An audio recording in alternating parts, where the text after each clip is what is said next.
Hello friends, कैसे हैं आप लोग। बहुत दिनों बाद आज मैं फिर से एक जानकारी वाला वीडियो लेकर के आई हूँ। तो मैं शुरू करती हूँ। आज है गुरु पूर्णिमा, जो पूरे देश में बड़े हर्षोल्लास से मनाया जा रहा है।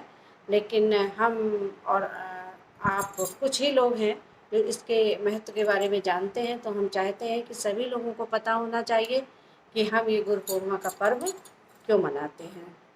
अ, क्योंकि कोई भी पर्व मनाने से पहले उसके बारे में जानना बहुत ज़रूरी है कि हम लीक को या लकीर को पीटते हुए आगे नहीं बढ़ना चाहिए।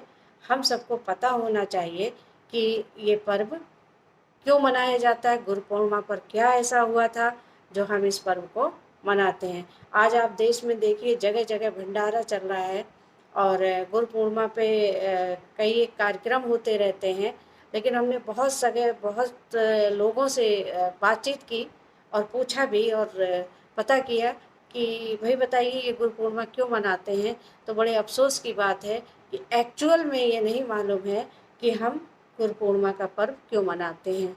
सिर्फ इतना ही पता चला कि गुरुओं का सम्मान करते हैं और अब हमारे और आपके जीवन में गुरु का होना अनिवार्य है।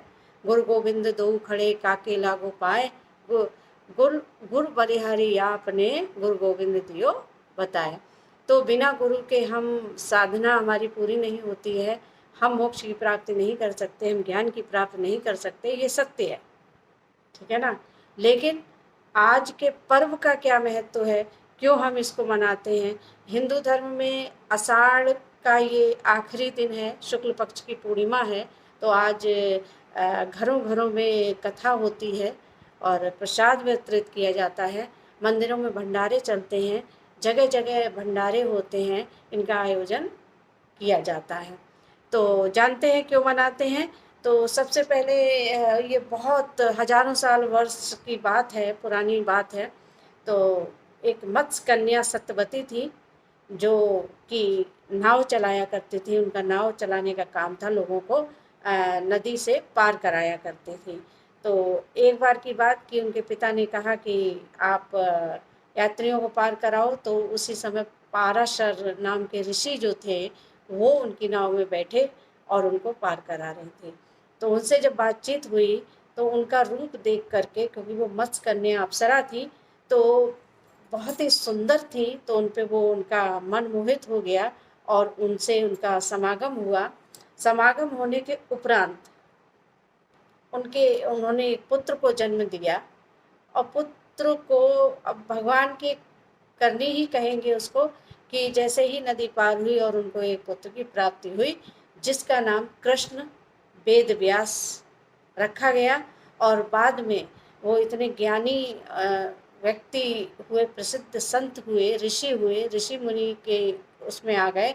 तो महर्षि कृष्ण वेद व्यास के नाम से जाने जाने लगे। बाद में इन्होंने क्या किया कि अंबिका और अंबालिका थी, उनके कोई पुत्र नहीं थे।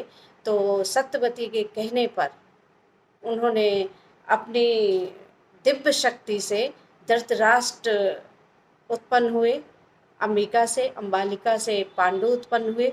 और जब तीसरी बार समागम उनसे हुआ उनकी दासी से, तो विदुर पुत्र पैदा हुए।